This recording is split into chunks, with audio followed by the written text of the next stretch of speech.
Okay, how many people can be covering up deaths on the 4th of July at this point? Let's talk about I Know What You Did Last Summer.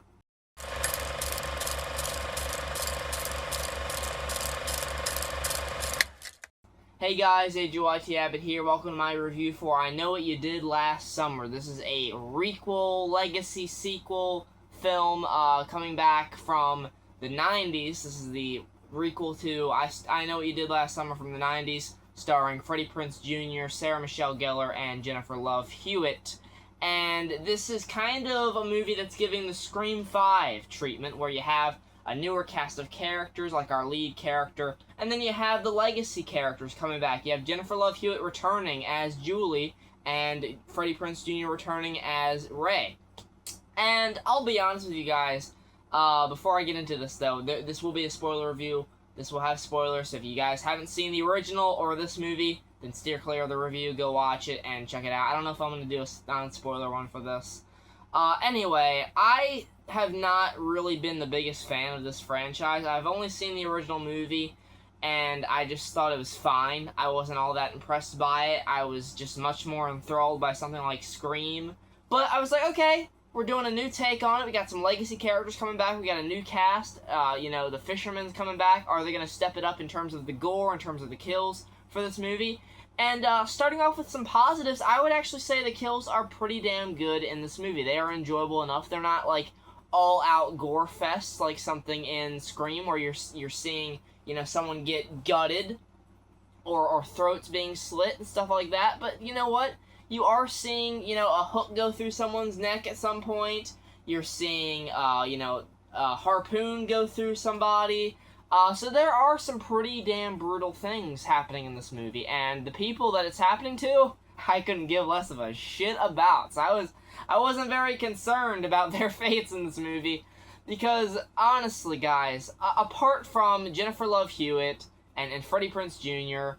and Chase Powers, who I actually did enjoy in the lead character role, I think she can do a lot better than this. I hope she's in better things. She was in Bodies, Bodies, Bodies.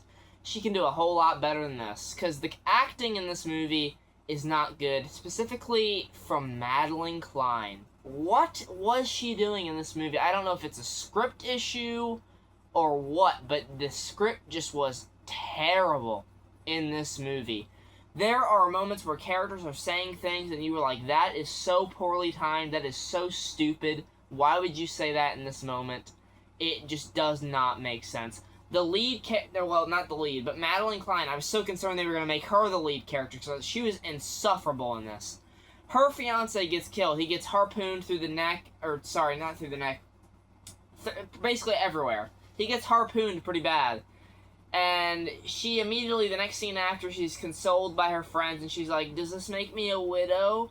And the lead chick is like, yeah, but you're like a really hot widow. I was like, what? Why?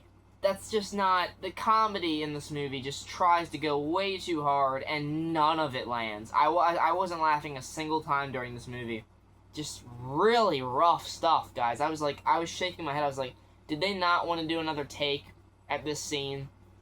There is, I guess, I'm not going to waste too much time for this movie. Alright, the kills, good, right? The characters, nothing really spectacular. Even the legacy characters, they aren't really packing much of a punch for me, because I'm not attached to them. They aren't a Dewey or a Gale or a Sidney Prescott. They're not a Nancy, or, they're not that legacy status that for me, I'm like, okay, I'm attached to these characters. But for diehard fans, I can definitely see that they're excited to see Ray and Julie back in this movie.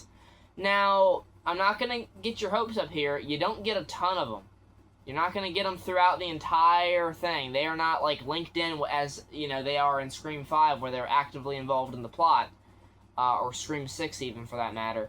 No, they aren't. They are popping up here and there, and in the end, they might piss off the OG fans, because there is a killer twist, where there's two killers. There is this chick that leaves and keeps leaving during different scenes. I was like, okay, she's definitely one of the killers, and since her boss is Ray must be involved, and yeah, Ray is one of the killers. So, Freddie Prinze Jr.'s character from the original film, he's so overtaken by trauma and loss and the town's desire to move on from what happened that he has taken it upon himself to help this girl get revenge on a group of people that he doesn't even know. It doesn't make any fucking sense. Why would you dress up as the person that killed your friends and caused you all this trauma? It doesn't make sense for me. And it's not, I'm not coming from a place where, like, I'm pissed off that they made Ray a villain. I don't give a shit. I don't give a shit about Ray. I like that it's Freddie Prinze Jr., but I don't give a shit about the actual character himself. I'm just like, this doesn't make sense for the story at all. Like, even I was concerned they were gonna make Julie the killer, which I was like, that's even dumber. She's not, and they end up killing Ray in this movie, and then the other chick gets shot by Ray because he's still trying to convince them that he's on their side, but then he's like, I didn't really kill her, so she's still out there. Ooh. Fucking shut up. I hate this shit. I hate the sequel baiting in this movie, the mid-credits, post-credits scenes. They do something where, like, oh, they bring in the character from I Still Know What You Did Last Summer, the sequel, and they're gonna do another one of these. So now, the franchise that didn't need to be a franchise in the first place is now a requel franchise that didn't need to be a franchise, but is going to be a franchise, because I guess this movie's gonna do okay. I really hope not. I hope Superman drowns this movie out. No, I take that back. I was about to say I hope the Smurfs movie drowns us out. No, don't go see the Smurfs movie.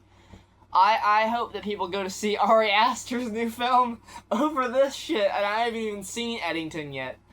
But this movie, it just goes for the lowest common denominator. It pleases you with the kills, but leaves you a bare-bones story with no characters that you can really latch onto. Just a few characters that you're like, oh yeah, they're nice to see. It's nice to see Jennifer Love Hewitt back. It's nice to see Freddie Prinze Jr.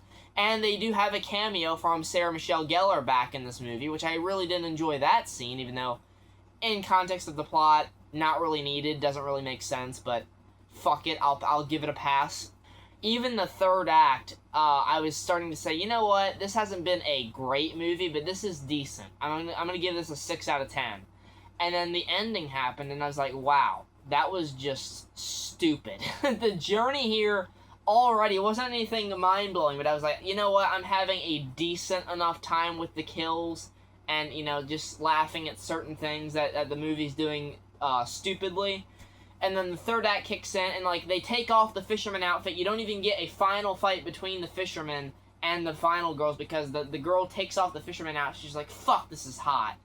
And then takes off and starts killing them with the hook. I'm like, that's just, you've just lost me. Like, that's the coolest part of these movies, is the fucking Fisherman with the hook. And then you take it out the last minute. I mean, it's just, I don't know. Maybe I'm alone in this. Maybe I'm just going too hard in this movie, but I'm not a fan. I'm not a fan of the franchise, so evidently the movie just wasn't for me. So, let me know what you thought of the movie down in the comments below. I'm giving it a 5 out of 10, because half of it I was like, you know what, this is semi-decent. I would watch this, you know, just put this on in the background or something like that. And then by the end I was like, nah. Like, this is not something I seek to own, not something I seek to watch again, or talk about really again after I do the rankings and shit for this year. It's not going to be something that I remember. It's going to be a failed requel attempt that I will probably have to end up rewatching eventually if they make another damn movie, so I can review it. But until then, hope you guys enjoyed the review. Once again, tell me what you thought of the film down in the comments, and yeah, take care, goodbye.